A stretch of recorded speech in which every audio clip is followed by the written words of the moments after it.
Hello and welcome, everyone. I'm David Gibson, Director of Fordham's Center on Religion and Culture and the host for today's webinar, along with the current Center for American Catholic Studies here at Fordham. Our topic today is the new encyclical from Pope Francis, Fratelli Tutti, or Brothers All, or Brothers and Sisters All, as the text in some translations like to render it, responding to some of the pushback over that title. We'll be discussing the gendering of this encyclical later, but the foundational point here is that the phrase is taken from a greeting by Francis of Assisi, the saint from whom Pope Francis took his name, and the Pope and the Pontiff signed this document in Assisi on Saturday, October 3rd, and officially released it on Sunday, October 4th. The feast of Saint Francis of Assisi. So once again, we have the first Jesuit Pope in history channeling the founding Franciscan saint. Luckily, we have a Jesuit here with us today to properly contextualize that issue as well as so many others. So let me introduce our conversation partners today. First, we have M.T. Davila, a leading expert in Christian ethics and professor of practice at Merrimack College in North Andover, Massachusetts. Her work focuses on immigration, racism, racial justice, and class and inequality. We also have Christopher Lamb, the Rome correspondent for the Tablet of London and author of the 2020 book this year, The Outsider, Pope Francis and His Battle to Reform the Church. His book explores the ministry of Pope Francis and investigates the opposition that is mobilized against the Pope and what that portends for the Catholic Church. And finally, last but not least, we have Father Tom Massaro, a Jesuit and professor of moral theology here at Fordham, who writes widely on Catholic social teaching. Tom is the author of the book Mercy in Action, The Social Teachings of Pope Francis. Now, we should just say, also as a setting the scene, an encyclical is really the most authoritative form of a teaching document that a pope can issue. Father Tom, you can clarify if I get that wrong. It goes back to the idea of a letter circulated around the early churches of the first century of Christianity. This encyclical is on the theme of fraternity and social friendship. And it's really about imagining a new social order based on solidarity in the wake of the crisis and opportunity posed by the global pandemic. But that theme of fraternity and social friendship covers a lot of ground. This encyclical is 43,000 words and 287 paragraphs, not to mention 288 footnotes, all in 8 chapters. So what's in there and what does it all mean? First, we're going to go around to all 3 of you and get some first impressions to start our conversation. And a reminder also to our listening audience that you can post questions in the sidebar by clicking the chat button down at the bottom of the Zoom screen and post your questions there. I'll gather up your questions and the themes and pose those to our panelists during the course of our conversation. So now we're going to flip it over to our panelists, and M.T. Davila, let's start with you. Great. Well, good morning, and thank you for bringing me to this panel and this conversation. I'll be brief in just presenting my the things that were highlighted in my reading of the encyclical. The first one is the framing. It's framed by an interfaith conversation. It is framed by a conversation with Imam Al-Tayeb and the event in Abu Dhabi that Pope Francis participated, his visit, an event and a visit that was highly criticized by at least Catholics in the US, some Catholic commentators in the US and around the world, about that openness and participation and presence in a mainly majority Muslim country. And yet the entire encyclical is framed in this conversation of how to extend friendship, how to extend hermandad, fraternity across borders and across boundaries. So that's one. Number two, the fact that I think the conversation on the economy that it presents is one that pushes us to look at the complexities of an economy that on all accounts has signified progress to so many people, but that an economy is always meant to be judged from the perspective of its victims, not from the perspective of its relative progress. And so that notion is sort of an addition to typical Catholic social teaching, where now we're being pushed to say, okay, we have progress. How do we judge that progress? And how do we link our lives of those who have benefit from the last 50 years of an economy and a global economy with the lives of those who've been victimized by it? Number three, the document as a whole, I feel, is written from a very Francis-centered, and I mean the Pope, Francis-centered perspective, and that is humility. And it's mentioned at humility and vulnerability. And those are two stances that are not really, in the past few years, have not come easily to the Catholic Church, especially a lot of Catholic commentators in the US. That notion that, yes, we have a truth. Yes, we have a truth that is incredibly vital for humankind. And yet we engage that truth in humility, vulnerability, and crossing boundaries with it, because it's the only way that we're going to connect with the next person. Number four, the US, more than any other nation, is mentioned a number of times. And I feel like this is a direct address in many ways to US Catholics. And we need to sit with that. And I'm still sitting with that. And I'm actually reminded of Pope John Paul II, who addressed the US quite directly in a lot of his writing when he referred to the culture of death. And so I feel like there's a link there that I'd like to explore a little bit more. And finally, there's a redefinition of the role of the church in the public square. Also a redefinition of forgiveness, a forgiveness that actually doesn't forget necessarily. And that's sort of something that we ought to unpack, a forgiveness that has a historical consciousness in order for forgiveness and justice to walk hand in hand. So a lot of things that are continuations of Catholic conversations, but some newness to it as well. Thanks so much, MT. Those are terrific, 5 terrific points. Thanks very much. Father Tom, over to you. Wonderful, good start, and thanks to all of my fellow panelists and to David Gibson and the Center for Religion and Culture.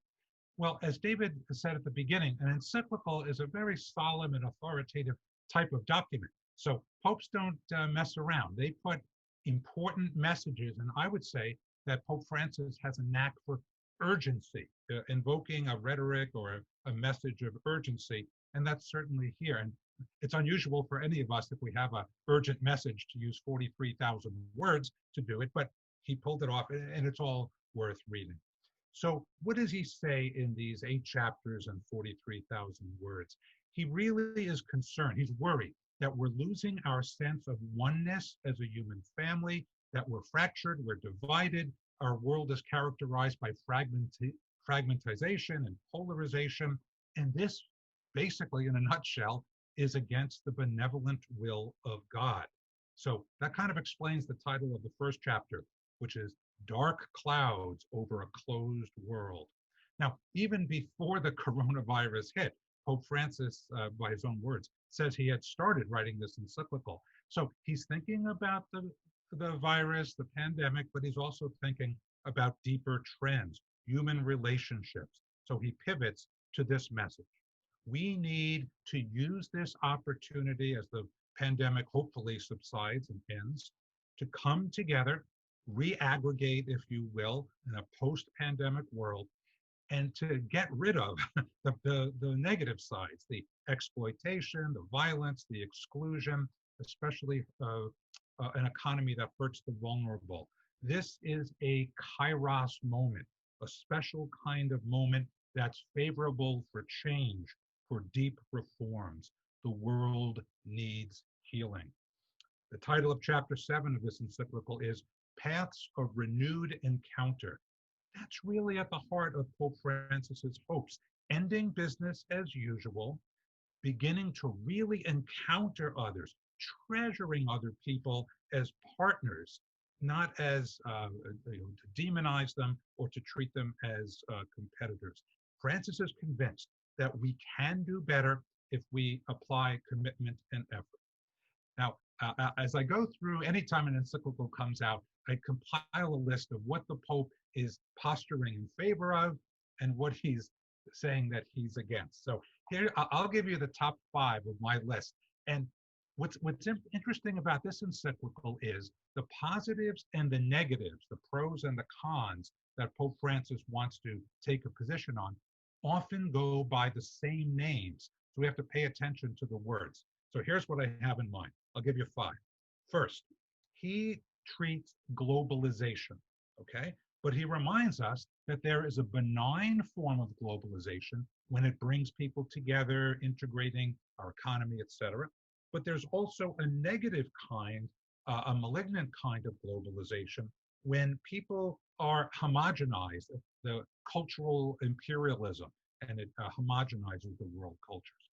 Second one, the word populism is an ambiguous term. He wants to take the side of the good kind of populism, broad-based participation of lots of people in a rich, diverse social life, but also a negative side of populism, the destructive brand of nationalism, xenophobia, authoritarianism, tribalism. Third topic is politics. There's a whole chapter on his vision of politics, like this chapter 5.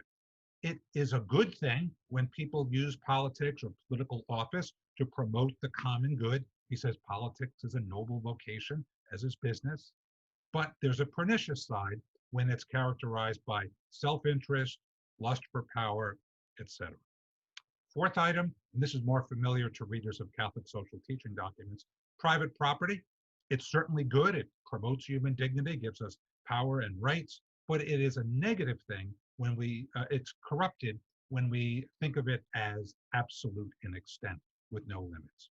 Fifth and finally, social communications. He's a big communicator himself, and he loves the idea of people using technology to talk faster and more frequently across borders.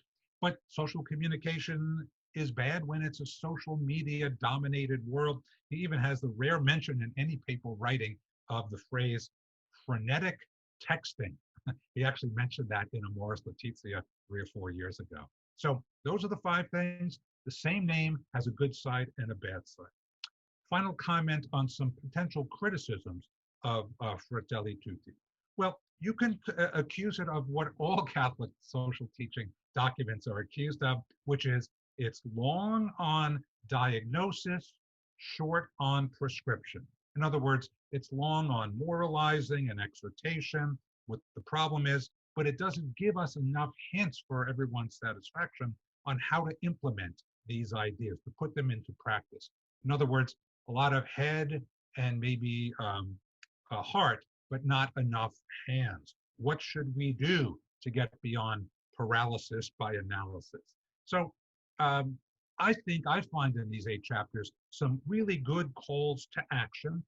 Pope Francis wants to do something concretely to make the world better through collective action, and that especially includes reaching out to the poor, the marginalized, what we call the preferential option for the poor. And there's a special appeal, as MT already said, to residents of affluent nations to change their lifestyles, whether that's to help the environment or to help other people, to reach out a hand of assistance with generosity and genuine concern. So if Austin Ivory is correct, the British biographer of Pope Francis, and that this is perhaps his last encyclical or major document, I hope not, but if he is true, this is a worthy successor and a wonderful capstone to his great documents.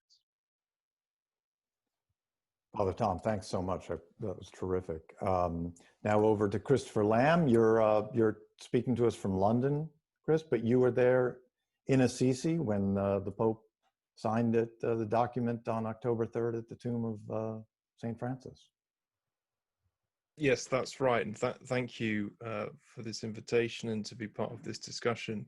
I was there in Assisi for what was a short but very symbolic visit by the Pope to the hilltop town in Umbria, which is the birthplace of Saint Francis, the namesake of this Pope. And of course, this Pope is the first in the Church's history to call himself after Saint Francis. And I suppose that's the first point I would make about this encyclical, is that Pope Francis approaches the very complex political realities that the world is facing, and all those difficulties, with the figure of St. Francis, a figure of dialogue, of poverty, of humility, as was mentioned earlier. So there's a simplicity in what the Pope is trying to do.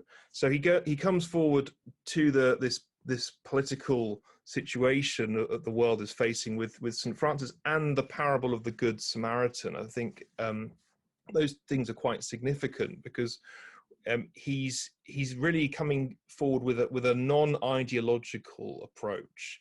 And this encyclical is very much a political encyclical. It doesn't shy away from politics, but it's trying to show how Catholics, how people should engage in politics. And he takes as the guides the Good Samaritan and St. Francis. And both those, the story of St. Francis and the story of the Good Samaritan both show how to cross borders, to go past those divisions that are so ingrained in politics. The Good Samaritan who goes over to the other side of the street to help the man who is in dire need. St. Francis, who in 1219 crossed the border to meet with the Sultan of Egypt during the Crusade in a bid to bring peace at that time. So I think that's the first important point that I took from the encyclical. Those two stories, those two foundations are what the Pope says that how Catholics should approach politics. The second thing is on Catholic social teaching and what the Pope says about just war theory, which I think is quite significant. He develops, I think, the teaching in a slight way, but in a significant way, because he restricts what just war, the conditions of just war in some respects. Of course, just war are the moral conditions for armed conflict. And he says, look, yes, there is a right to defend yourself, but this must be interpreted very narrowly. It's almost as if he's saying it's hard to justify war in the current context. I think that is significant, and Pope Francis has taken the Church in a more anti-war direction. Of course, he has condemned not just the use of nuclear weapons, but the possession of nuclear weapons. So the Pope is taking or pushing the Church into a more prophetic stance when it comes to politics. And I think that is in continuity with the Second Vatican Council and the choice the Church made at that time to have a more prophetic voice in the public sphere, that separation between throne and altar that was united in centuries gone by, but I think shifted at the Second Vatican Council. And the third striking thing of this encyclical is that it is addressed to the world. It's not addressed to a particular audience. It's not addressed to his Catholic base. It's addressed to the world. And he says that he was inspired by Martin Luther King, by Gandhi, by non-Catholic figures. Of course, the encyclical was presented by a panel, including a Muslim leader. That's the first time a Muslim has ever presented a papal encyclical. And I saw that the Grand Imam of Al-Azhar tweeted his support for the encyclical just afterwards, talking about my brother Francis. I think that's really striking. And of course, within that approach to reach out to a wider audience, Pope Francis is also willing to be self-critical, or to be critical of the Church. He is very critical of Catholics who he says use their faith to support some of these nationalist, populist movements that we have seen. So he's very clear on that. He's also very clear on the death penalty, which he has been throughout his pontificate. But again, that puts the Pope on a collision course with some Catholics. So I think in this decision to reach out to the world with a universal message. He is going to basically take a lot of criticism from some Catholics, but I think that is part of his approach. So I would say that it's the rooting of his encyclical in the gospel and the figure of Saint Francis, the development of social teaching to make the church more prophetic, and thirdly, to try and appeal to a much broader audience than perhaps papal encyclicals have in the past. Thanks so much, Chris. Thanks to you all. Let's start with the new. Everybody's always going back to Flip Wilson. You'll remember that, Tom Massaro, the Church of What's Happening Now. People always want to know what's new. If we did what was old, that would seem like it's new. There are a couple of those developments I think you pointed to on war, just war theory, when it's legitimate to go to war. But also on the death penalty. He's really, and by putting it in an encyclical, seems to be really drawing a line here that hasn't been drawn before. MT, let's go back to you. Are you, how do you see that development? And again, this touches a nerve with a lot of people who, the joke, how many Catholics does it take to change a light bulb? Change? What do you mean change? So is there a genuine development going on here in this encyclical? There is a genuine declaration of a teaching that I think had been solidified already toward the end of John Paul II, and definitely through Benedict's papacy. So it is not new, except for the increasing formality into which it is being framed, now being framed in the formality of an encyclical. It is one of the teachings that U.S. Catholics, a segment of U.S. Catholics insist it's been there, meaning permission or making the death penalty licit in some cases has been there in the catechism. It was then taken out of the catechism. And by virtue of that, a lot of Catholic voices are saying that Francis has no right to say so definitively that it shouldn't, that the death penalty is not a licit choice for punishment within the Catholic tradition. And yet it is there. You can find it in patristic writing. You can find it throughout the history of the church. So really it's the fact that he is making it definitive by putting it in an encyclical. I do want to say something, which is I wish the language, and I read the encyclical in Spanish, where the language is very inviting and not as much declarative. And I feel like there's some people who, because there are still tensions on things like the economy, politics, nationalism, the death penalty, and just war criteria and just war theory, will say, well, this might be an encyclical, but it is framed as an invitation. And that's something that we're going to have to spend some time digesting, why that invitation is in fact an effort at humanization of who we are as a church. So I feel it's complicated, and there's a lot of work for us to do as to framing what authoritative teaching is. That's a fascinating way to frame it. Father Tom, you just weigh in a minute on that. And just Sure. in terms Those of what's two issues developed, yeah. that MT just raised, the capital punishment and the war, let me just say a few sentences about each one. It's certainly true that Pope Francis, regardless of his style, and I appreciate that comment about the Spanish version, I haven't seen the Spanish version yet, he's really closed the door to those Catholics that wanted to wriggle out, despite what John Paul II changed in the catechism, and that he himself, Francis, changed in the catechism. He uses the word inadmissible to describe capital punishment, which is not a traditional term of moral theology. I'm not aware of any pope that's used that word before, but makes a strong case, and it makes it definitive in this authoritative teaching. So very strong on that. And on the just war theory, MT characterized that correctly. That whole chapter 7 is on, resort to the use of force. Now, we've already seen a couple of popes in a row, John Paul II and Benedict, both people talked about them as practical pacifists. They could barely think of any war that could ever meet all of the criteria, and I think they're correct.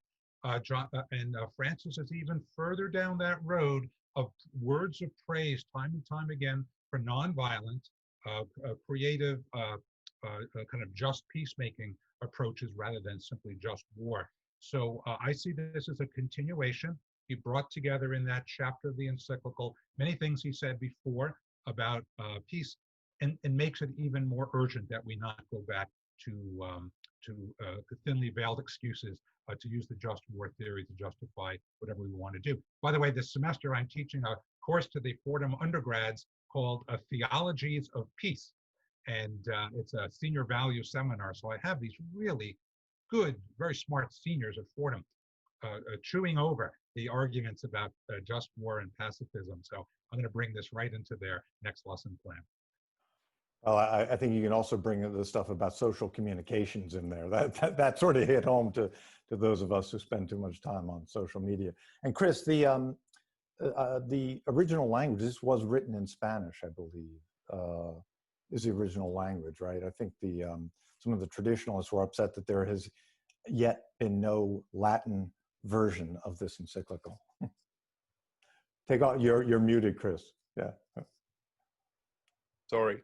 On the translations, when the Pope went to Assisi, after signing the encyclical, he brought up to thank some of the translators who had worked, some of the officials, to thank them for their translations.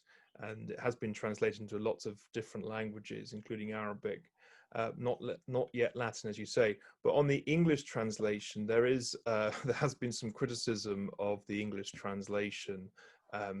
Those who've read it in Spanish, as MT said, in Spanish, it's a much more welcoming language, or much more of an invitation language, whereas the English translation appears to have been much more, it gives a different sense.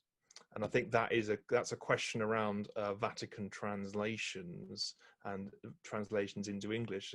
And some people have said that one of the difficulties that Francis has faced is not having people who can really kind of translate in that dynamic translation, not let's put it into Google Translate. Let's actually give that dynamic translation of what is the sense of what the Pope is trying to say. And that raises a question about, some people in the Vatican translating are more concerned with kind of very cautious literal translations rather than giving a sense of it.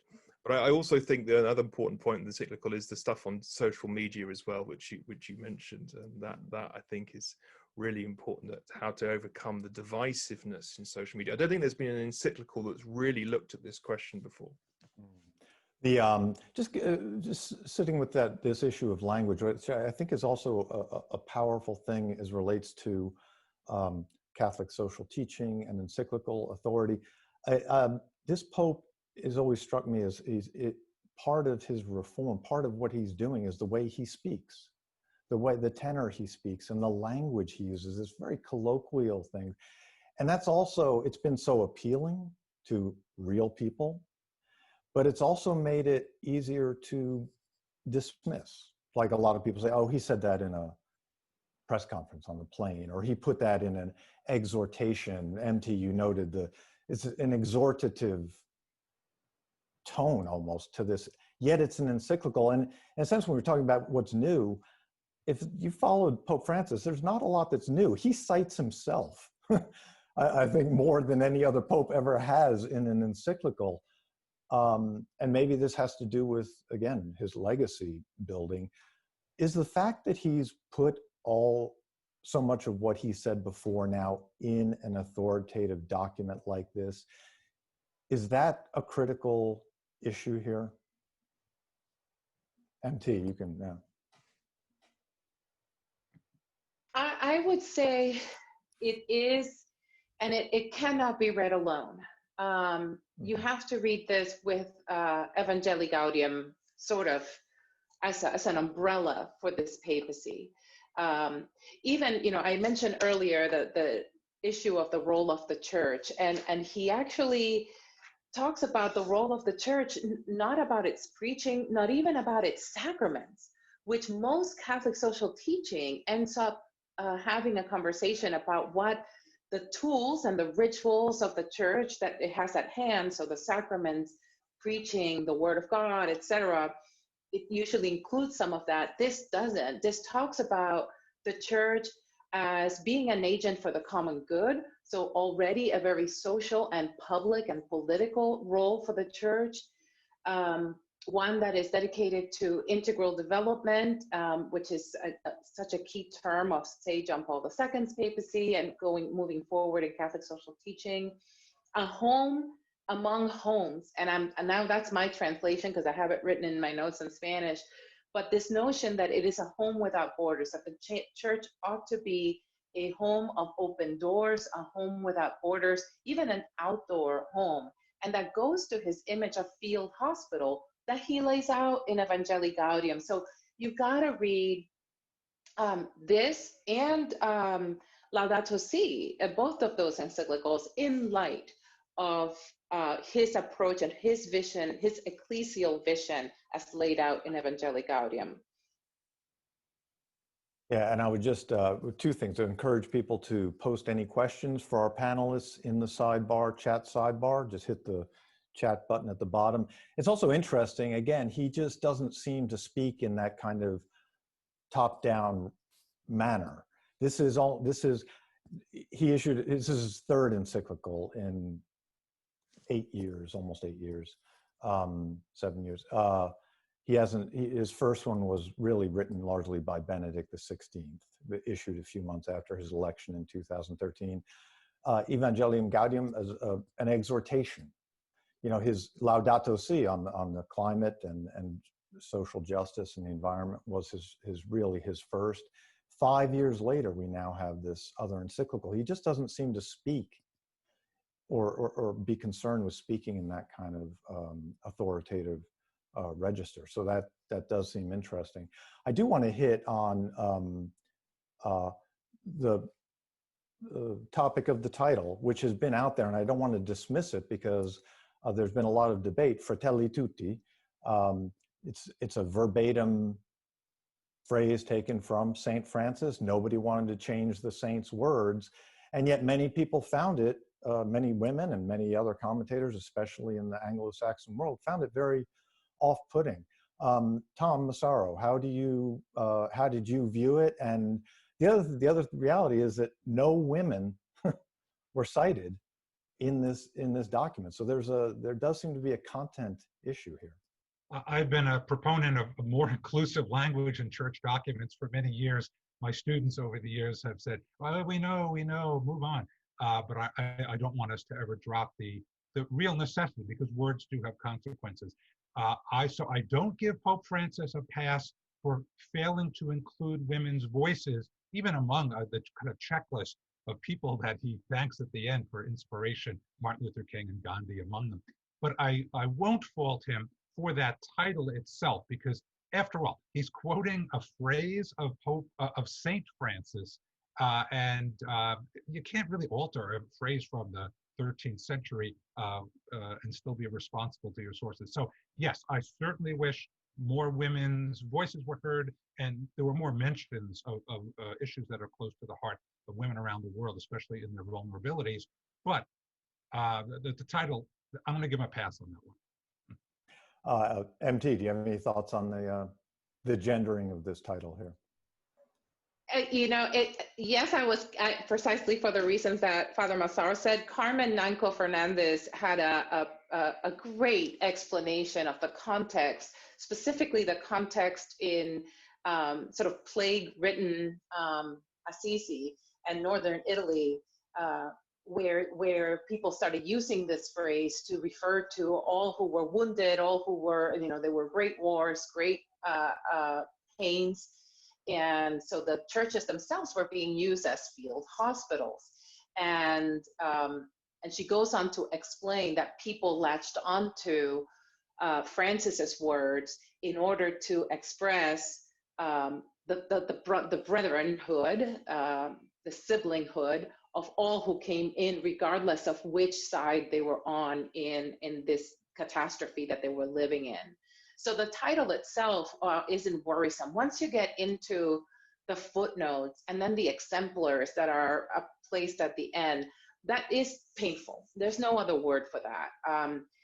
I remember having to stop my car because I was listening to his address to Congress driving, and having to stop my car when he mentioned Dorothy Day in the address to the joint chambers in the US, because of the emotion of him lifting up this woman, this radical Catholic thinker, as an exemplar of what is the best of the US. This seems so different from that, in that tone, in that omission. And so we have number 23, which is the one number in the whole encyclical dedicated to violence, particularly amongst women. But even the section on immigration and borders, which is lengthy and very thorough, doesn't, it focuses less on the feminization of migration and migrant issues than, say, Laudato Si acknowledges how women are particularly impacted by climate change and climate catastrophes. So even there's sort of a little bit of a shift from Laudato Si in how women's issues are included in the encyclical. Chris Lamb, do they get it in the Vatican? do they understand what people are saying about the title and the issue of gender? Well, I think they were certainly aware of the criticism of the title, and there was an attempt to explain that this was taken from Saint Francis's words, and that the Pope isn't going to change it. But I think the general point, the issue is, of course, the Pope is in a structure that is dominated by all male advisors in many respects. It's not a culture that is necessarily having women's voices. That's the problem. I mean, and of course, I think there's one thing to say, look, an 83-year-old Argentinian male leader is going to have some unconscious biases here. We can't expect, the Pope has lived in a certain culture. But I think in terms of why are there not more references to women and women theologians and women thinkers, I think that is a weakness of the encyclical, without a shadow of a doubt. And comparing it to that address in Congress is absolutely right, where the Pope mentioned Dorothy Day. I mean, the Pope is all about trying to get the church to have a prophetic voice. We need to hear from women in that. It can't just be one-sided. I do think it is a problem of the culture, the structure of the Vatican. Now, the thing I would say in defense of Francis, he is someone who is challenging that culture, by calling himself St. Francis, by living the life he's lived. He's challenging that clerical culture where the misogyny is rife. So I think we have to see the limitations, but work with what we've got. I just see someone's mentioned Sister Helen Progene. I mean, that would have been someone to have put in the encyclical. Yeah, sister. Yeah, exactly. One of our commentators here on the side was very good. Mentioned Sister Helen Progene, what she's done against the death penalty here in the United States would have been amazing. Yeah. And the again, you were at the press conference where they unveiled it last Sunday.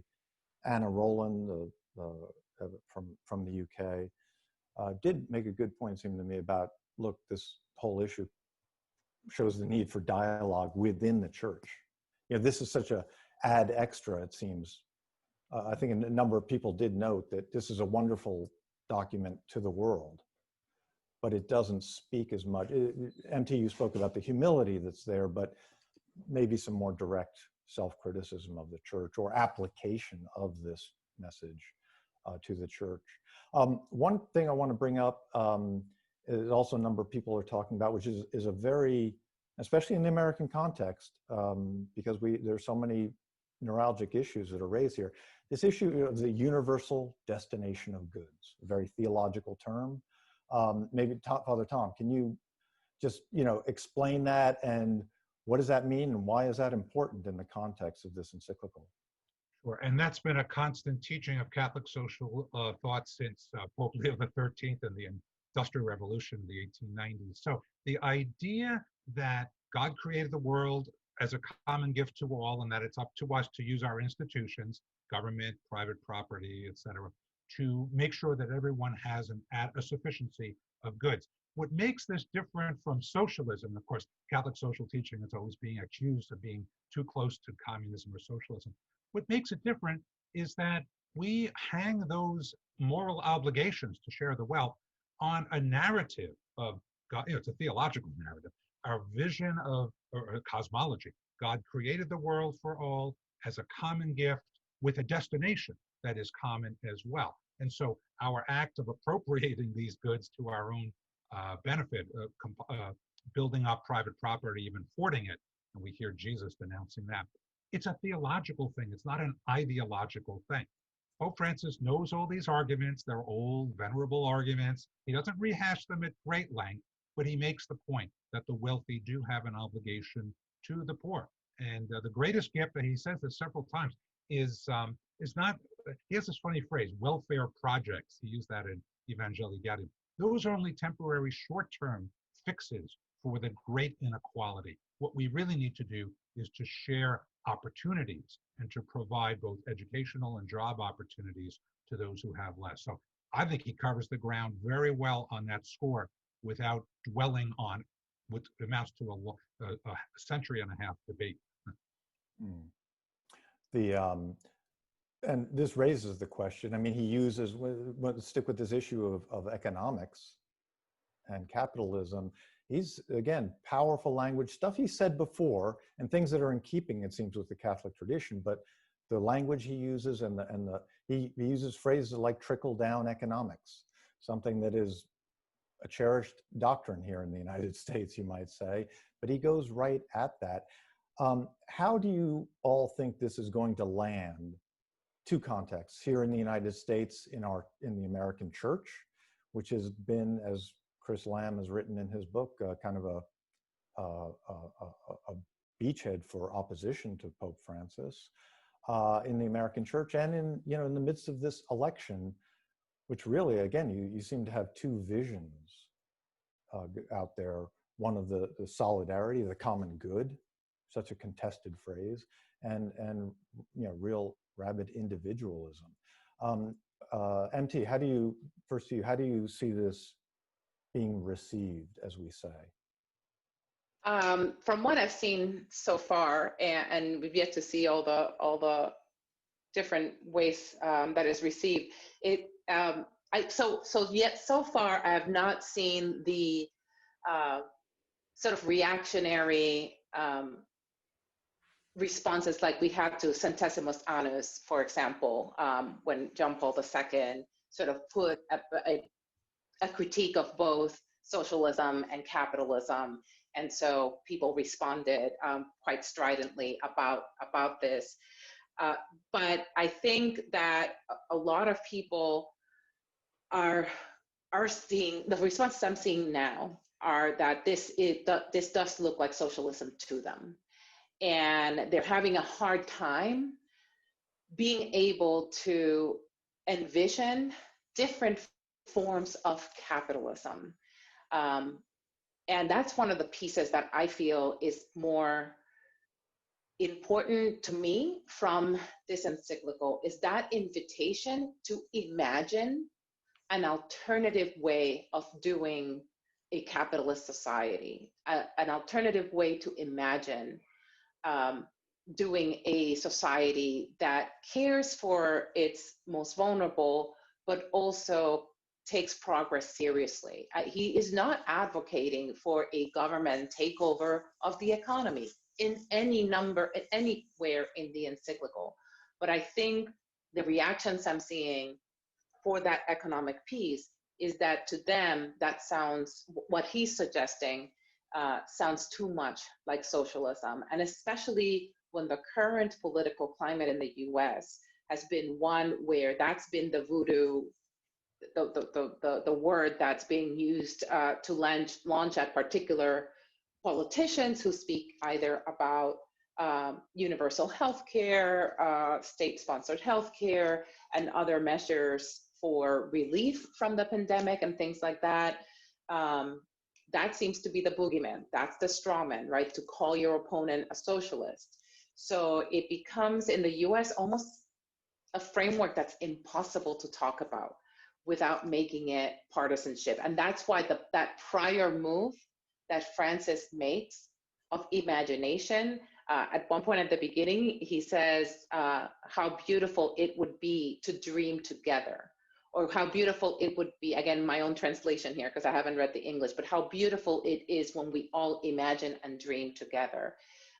He is asking us to step back from these very opposing, strident conversations about economic justice that we've been having, especially in the political sphere, to try to imagine a way in which people can have pan, tierra y trabajo. He actually uses the phrase that he uses with popular movements of bread,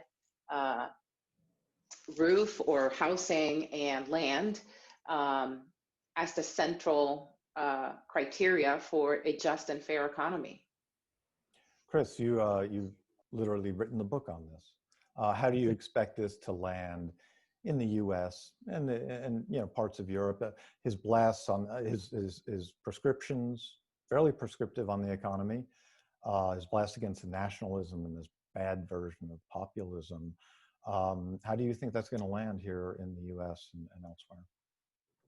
Well, I think it's already generated some opposition. I see the Wall Street Journal have written an editorial criticizing Fratelli Tutti, and then, as you expect, on some of the blogosphere, commentary has been pretty negative.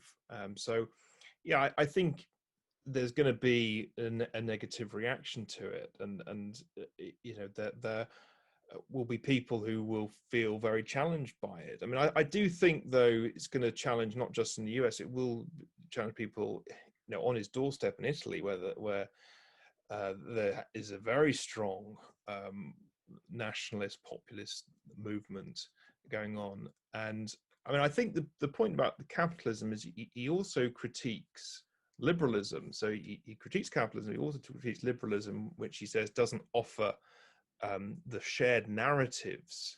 So I think he's making a critique of capitalism. He's not trying to abolish capitalism, but he's asking a legitimate question about whether capitalism is serving a tiny elite, or is capitalism actually doing what it's supposed to do and be and helping everyone. I mean, that's the whole idea. I thought it was significant that he mentioned property being a secondary right, the right to private property being a secondary right. I mean, he is, I think, in many ways in continuity with Catholic social teaching, with the Gospels on this one. So I think the people who do want to go against it, I mean, they're going to have to try and deal with the Gospels. So, I mean, good point. The other thing a number of our people in the sidebar have been pointing out, and which also has great relevance everywhere, but especially this time in the United States, racism. The Pope is very good, strong language. Racism is a virus, he says, he writes, that quickly mutates and instead of disappearing, goes into hiding and lurks in waiting. And that virus metaphor is obviously so powerful during this pandemic that we're experiencing. Yet there isn't really much further in that. How do you all take that, his addressing of that issue? Does he address that systemically enough, or is it just kind of a billboard slogan that he throws in there? I could start just by saying I wish there were more on that in this encyclical, but of course then I'm reading a universal document for the whole world through American eyes, whether it's post George Floyd and Breonna Taylor, et cetera. So I try not to project my expectations from a USA context onto a universal document of the Catholic Church. I do wish there was more. I would like, I did like what was there. The virus metaphor was good. I wish he had brought in the metaphor that it's a related metaphor, that my colleague here, Father Brian Massengale, same Department of Theology here, brings in. It's a soul sickness. So the virus is related to that metaphor.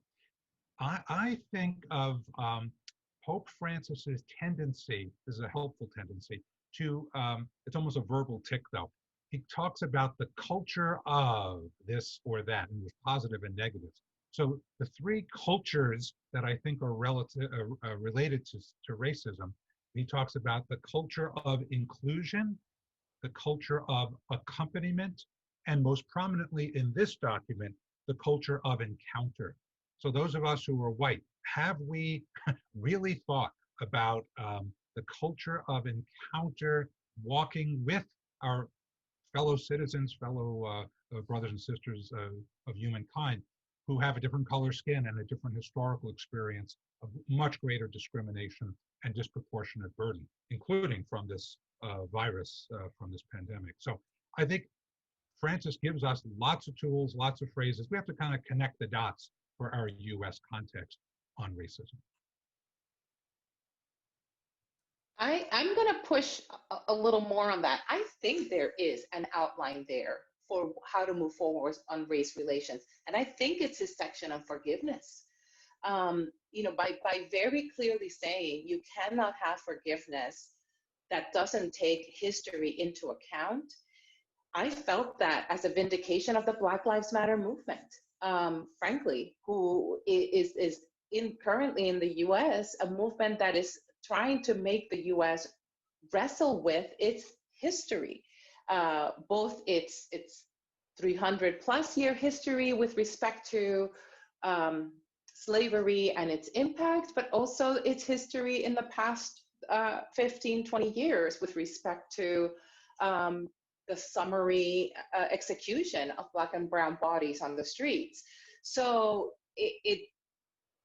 he's laying out a map of what reconciliation, in our case, racial reconciliation, could look like, and sort of telling all the people that say, well, it's over, my family had nothing to do with slavery, my family had nothing to do with desegregation, anti-desegregation efforts in the South, get over it. That whole notion that forgiveness means get over it. This is saying, no, we don't do that. That is against the call of justice. The call of justice is one that's profoundly embedded in history. So I'm gonna take it where I can take it, and I'm gonna take that as a platform that I can push Catholics to say, let's look at our history. Let's do what Georgetown and other institutions are doing and look at our buildings, look at how they're named, look at where our funds came from 250 years ago when we were trying to build X or Y diocese. Did we take over certain lands that didn't belong to us? Did we use slave labor in building our institutions in the US? And really come to a reckoning that takes history seriously. So I felt like that was a really solid map for the kinds of conversations that we could and should be having within the church about racial justice. Chris, did you want to speak? Or? Yeah, I think that's absolutely right. And just to build on that point, the Pope has been very clear that he's not going to issue like the answer to every single local issue or whatever's happening. What he's trying to do is set the framework to open the process, and actually it's up to Catholics on the ground to apply this message. And that's been the Pope's approach from the start. If you go back to Amoris Laetitia, the document on marriage and family life, he says not every doctrinal pastoral issue can be dealt with by Rome. So what this, I think, is it's opening up the way to apply this document. It's giving the freedom to the local churches and context to apply it. And I think I think that is definitely the whole approach of Francis when it comes to his reform and renewal. But I also think that when in all these debates, one of the things he really wants to get better, the world to get better at is dialogue, and that's why he's so critical, I think, of some aspects of digital culture and social media. And I think that's a very big countercultural message, I think. And the also, to pick up on that, another point I was going to raise is, as we're running a little short on time, he does get into the specifics of politics, in the sense of it's a lofty vocation. Everybody hates politics. They hate politicians. They hate all of this sort of thing. He says, no, I mean, this is a lofty vocation. It has to be done well. He doesn't exactly lay out the roadmap, but he's pretty specific on what a good politician is and is not. Am I right? Yeah. And is the anti-populist there, because the populists are always denigrating politicians, denigrating politics, saying no, politics is an act of charity. So he's making a clear stance on that. I want to on a number of people have asked about the connection with Laudato Si and the issue of climate change, and I want to ask you all, maybe Father Tom, about that connection there, the environment. But it also raises, I think, which we did at the very beginning, MT and others, this encyclical, and I hope everyone reads it. It really is quite something, but it starts in a very dark tone. I mean, here it's no Gaudium et Spes. I mean, and it's, as we said, it's dark clouds over this, and one of those is the environment, something that has deeply concerned this Pope since the very beginning. Can we read this in context, in continuity, Father Tom, with Laudato Si? Sure, and that's a text I've taught a number of times, and Laudato Si repays rereading in the 5+ years it's been out. Notice that both letters, this new one, for Teletutti and Laudato Si, have a first chapter which lays out the problems. And you could get really down if you stop your reading, as I did the first night. I've tried to read one chapter a day since this came out. It's really down. And you may recall that in Laudato Si, chapter 1 is all about the problems of climate change and pollution. And it includes that, I think it's in paragraph 21, more and more the earth is looking like an immense pile of filth. And my students who read this say, why are you making us read this negative thing? I'm so depressed. But of course, the subsequent chapters of both documents move in a more positive direction. So I'm glad that we have a Pope who faces reality, even if it sounds downbeat at times. I'm glad that he engages the problems of the world, and then he roots around in our tradition, whether it's biblical or previous papal teachings, to find some proposed solutions to some of these problems. So again, not the easiest reading, but I'm awfully glad we have a Pope who's clear-eyed about the problems. Do you find hope? You all have read this through. When you come out of reading this, is there some sense of, you don't want, is it despair, or is there genuine hope that, you need to go out and move forward? I'm gonna put a plug here for a piece I have coming out on National Catholic Reporter, I think in the next week or so. Excellent. Sort of proclaiming the necessary demise of the pro-life movement for a movement that's more centered around the common good. And so I used some of Fratelli Tutti in that. But when you ask that question, is this all darkness, or is there hope? And I'm thinking it's time for a new paradigm of how to be Catholic in the public square. That paradigm has been dominated by political pundits for self-gain, for political gain, and it's also dominated by media that find those strident voices at either polarity of the culture wars as something they can sell, and entertainment. But it also has atrophied, profoundly atrophied, our voices shaped by Catholic social teaching, and how these can be great contributors to the way we move as a church and as people of faith in a diverse environment and a diverse polis that is the United States. So I'm hopeful that we are able to have those conversations that take that narrative back, away from political pundits, away from the culture wars, away from media spectacle, and toward a more robust vision of the common good, which he's laying out here and is giving us permission to do and to adapt to our own environments and contexts, while keeping also the poor, the marginalized, the excluded as a central lens through which to do this. So I'm hopeful because I'm tired of the polarizations of the past 20, 25, 40 years, but especially the last 20 years. And I'll pipe in just to say I completely agree with everything MT just said. There's hope. I think it's primarily hopeful at the end. But of course, there is a clock ticking, just like Laudato Si. The climate change clock is ticking, but it's not too late, he said that. And in this case, with politics and division and polarization, it's not too late, but we need to do up our commitment and our effort to realize the hope. Real quick, last question quickly to all of you. How should people read this? I mean, we joked about the length of it, 43,000 words or something. Should someone sit down and try and digest this all at once?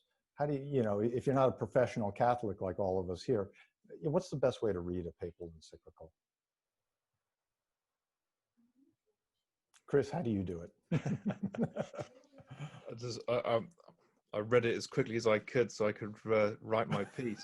I think I would suggest that I think it's about dipping into it over time, not trying to like rush through it. I think it's something that you can take time to digest. But I think this is an encyclical that can be, neatly summarized. And I mentioned Saint Francis of Assisi at the beginning, and when I read this encyclical, I thought of adapting the Saint Francis prayer. So, I wrote, where there is populism, the Pope focuses on people. Where there is nationalism, he calls for a reform of the UN. Where there is individualism, he pushes for solidarity. Where there is trolling, he asks for kindness. Where there's inequality, he urges fairer distribution. When politicians hate, he recommends dialogue. Where there is ideology, he calls for genuine faith. Where there is the death penalty, he says abolish it. So I think you can simplify it as well. And I think it is a simple and powerful message. I love that. That's beautiful. We should get that on a plaque with your face on it and then be in Catholic kitchens all around the world. Very well done. Very well done. Thanks to you all very much, again, for this terrific overview and analysis of this remarkable and important document. Thanks to MT Davila, thanks to Father Tom Massaro, thanks to Chris Lamb, to our audience for joining us, to our partner, the Kern Center for American Catholic Studies here at Fordham. Just a reminder, the full video of this conversation will be posted on our YouTube channel in a day or two. We'll send out a notice to those of you who registered when it's up. And also, if you can, join us this Friday, October 9th, for our next event at 1 p.m. New York time with author Francisco Cantu. He's the author of The Line Becomes a River. It's a memoir of his years as a Mexican-American working for the U.S. Border Patrol in the Southwest. It promises to be a powerful discussion, including Fordham students, and it's not unrelated, the issues he talks about, to what we discussed today. Social friendship. You can find sign up information at our website via Facebook or Twitter, and we'll have a number of other events coming up this fall. So please spread the word and continue to support us in any way you can. Thanks again to you all. Look forward to seeing you again in the ethersphere here.